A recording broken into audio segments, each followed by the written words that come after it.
वऱ्हाडी बोलीभाषेत एक वाक्प्रचार आहे, हत्तीच्या गांडीले जिऱ्याची बगार. आता आपल्या दैनंदिन जीवनामध्ये अशा अनेक गोष्टी येते का जिथं खूप मोठ्या गोष्टीची गरज लागते, मदतीची गरज लागते. तर तिथं उलीचा उपाय करणं, उलीचा म्हणजे लहानसा उपाय करणं. समजा एखाद्यानं आपल्याला 25,000 रुपये उसने मागितले, त्याचं बिचाराचं लग्न असेल किंवा अजून त्याचं कोणतं काम असेल, आणि आपण तिला देऊन राहिलो 1,000 रुपये. म्हणजे गरज किती मोठी आहे, देऊन किती राहिलो एवढीशी. एखाद्या प्रोजेक्टसाठी गव्हर्नमेंटला 100 कोटीची गरज असेल तर सँक्शन करून राहिले 5,000 रुपये.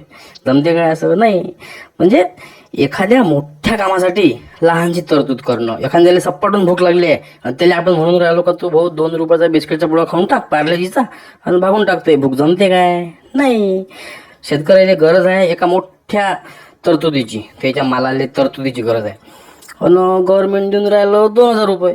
म्हणजे यालाच म्हणते हत्तीच्या गांडीले जिऱ्याची बगार. बगार म्हणजे बगार नाही. आता याचे 3 अर्थ आहे. बगार म्हणजे एक तर वॉकही होते, म्हणजे एलिफंट्स वॉक म्हटलं गेलं, किंवा बगार म्हणजे बगार नाही. तिसरी गोष्ट आहे, म्हटलं आहे बगार म्हणजे पगार, म्हणजे माहुताला दिला गेलेला पगार. आता त्याच्यातून तुम्ही पकडून घ्या काय आहे तर. पण सरळ सरळचा भावार्थ काय होते की बा मोठी गोष्ट आहे आणि आपण लहानशी तरतूद करून राहिलो. म्हणजे हत्ती किती मोठा असते, मग तिची गांड किती मोठी असन, मग तिच्या गांडीले लहानशी गोष्ट आपण ते नाही होऊ शकत, ते अशा गोष्टी असते.